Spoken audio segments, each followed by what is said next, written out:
Well now, why would anyone park two Chargers next to each other? Well, I guess because they could, but actually, it's three. Today on Dead Dodge Garage, it's a quick look and comparison between the three generations of classic-era Dodge Chargers. And the ones that really matter anyway. Okay, I guess the late 70s ones are kind of cool too. I've never seen one in person, so I'm going to leave those out. Sorry. This is the first generation Charger. Essentially, it's a fastback roof and this fancy hideaway headlight grille thrown on a Coronet two-door. This car exists because Dodge wanted a fastback to sell too, like the Barracuda. The lines on the car, being from a Coronet, evolved from previous generations of Coronet. Straight, relatively blocky, a little bit of flavor. Now, they did add those scoops, also for flavor, and they raised the cut for the rear wheel and the quarter because once they slapped the fastback roof on there, well, it just looked huge. And that helps. What really makes the original Charger distinct is the interior. This is different than a Coronet in several important ways. The first one being 4 beautiful pod gauges. They're backlit, not with bulbs, but with electroluminescent lighting. When they work, of course mine don't. They have a full-length center console, the front of which is currently not present in my car. And they have 4 bucket seats, so they comfortably seat 4 adults for road trips. There's even this little area here behind the seats to put your dogs in. Here's the front of my center console in a pile of crap. I cut it to clear the shift hump, but it's not really done, and I need to do the carpet and fix the floors anyway, so I decided it's extra for now. Important note, this is the same as later cars, except this has an armrest instead of just a door, and this is missing the back section later cars have. Coronets of this same year would also use the later design. Here's another important detail. Full width tail lights. Kinda cool. There's a look at the fastback roof. While it is slab-sided like the Coronet and even Plymouths of similar years, it does have a nice bulge in the quarter panel there. That line and that line, which give that muscular look. It's not quite a Coke bottle, but it's pretty close. So there are the important details on the first generation. The neat shaver-style grille, full-width taillight, fancy gauges, and 4 bucket seats. They're neat cars. The interior is the real party piece for me. However, the second generation has other redeeming qualities that make up for the slightly more boring interior. And really, when I say boring, I mean, it's cool too. It just, it doesn't quite have that same flavor. While the first generation was very closely based off of a Coronet, the second generation Charger is an almost unrelated clean sheet design. Now right away you will notice the grille design is similar. However, on the 68 it is recessed.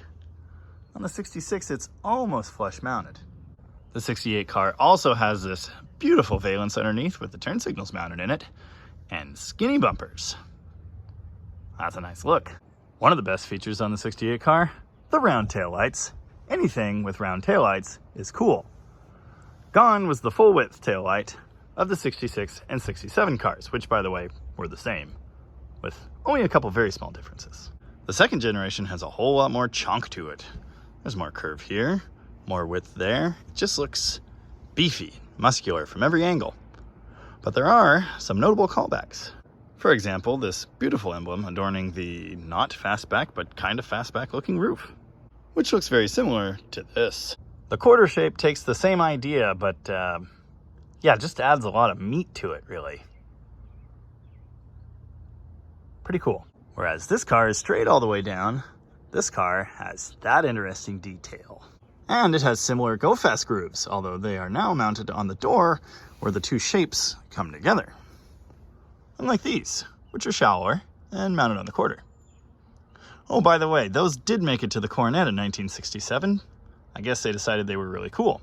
68 was also the first year side markers were mandated in America, so these got these tiny little round markers, same as other 68 Chrysler products. The 66 and 7, of course, have nothing here. Unlike the straight boring fender on the 66, the second generation Charger fender also has some beef to it, much like the quarter panel. I love the classy look of the 66, and I do like simple and straight line cars, but the more you look at the 68, the more little details you find. Your eye just goes everywhere. I mean, there's no bad angle on this car. No bad angle here. No bad angle here. Looks absolutely fantastic and brawny from here. And here's what you see from behind it in traffic. Just beautiful. Look at the lines around the window. It's just all good. Now, each of the 3 years of the second generation Charger is a little different. In 68, it had 1 year only round taillights. 69, of course, they revised that to something that more closely matches the shape of the tail panel and actually more closely matches this. I absolutely love the wide open straight look of the grills on both of these cars.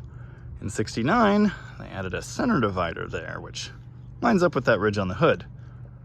It's not unattractive. It's a great looking car, but I like this. Well, yeah, it kind of has that sort of detail, but we'll get to that in a minute.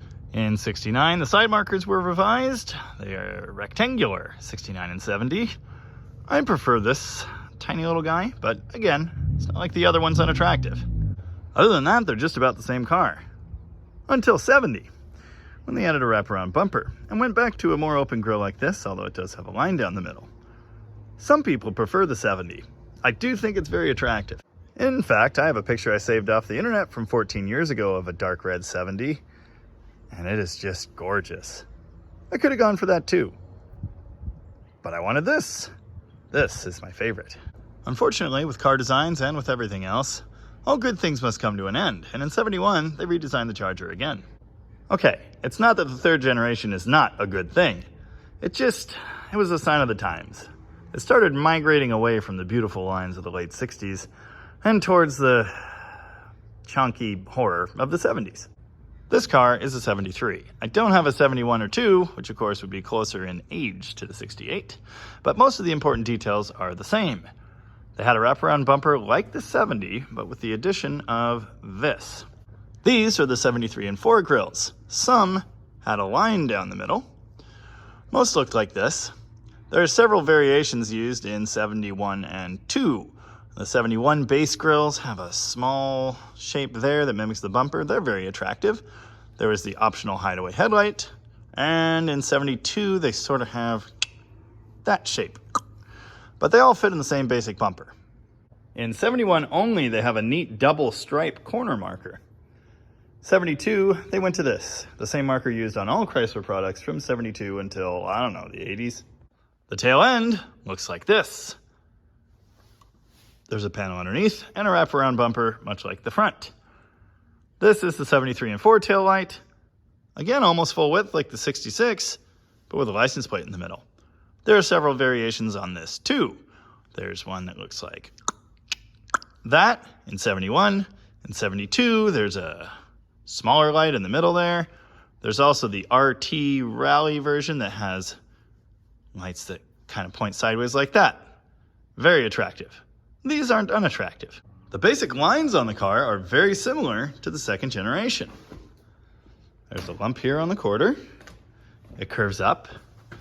It even has the same little tiny dovetail on the back, although it's not as pronounced. The front fender also curves up, and the two meet in the middle. It's nowhere near as complex a shape, and the body lines do actually meet and continue through instead of crossing, at least on the 73 door. The 71 and 2 doors are a little different, and I think the lines might still cross. I can't remember, but it's very similar to this anyway. Similar to the second generation, these don't really have a bad angle. They really do look muscular and brawny. And in that way, they're closely related. The main difference really is in the roof, the cowl, and the way the quarter meets the roof. On the second generation, there's a large shelf there. On these, it's like that, which again, resembles a lot of designs from this era. Like this one, for example. This is the 73 4-quarter window with that shape, which strongly resembles a Plymouth. In 71 and 2, it comes down like this, creating a kind of odd-looking chunky area metal here. I think this one's actually the better-looking car. 72, they had the SE car, which has an even smaller opening right here. And then some of these later cars have the triple opera window, SE roof, I believe. Now this third generation Charger is part of the basic refresh the B-body platform got in 71. It has a different firewall. It no longer has a cowl panel here. It only has a hood, which covers all of that.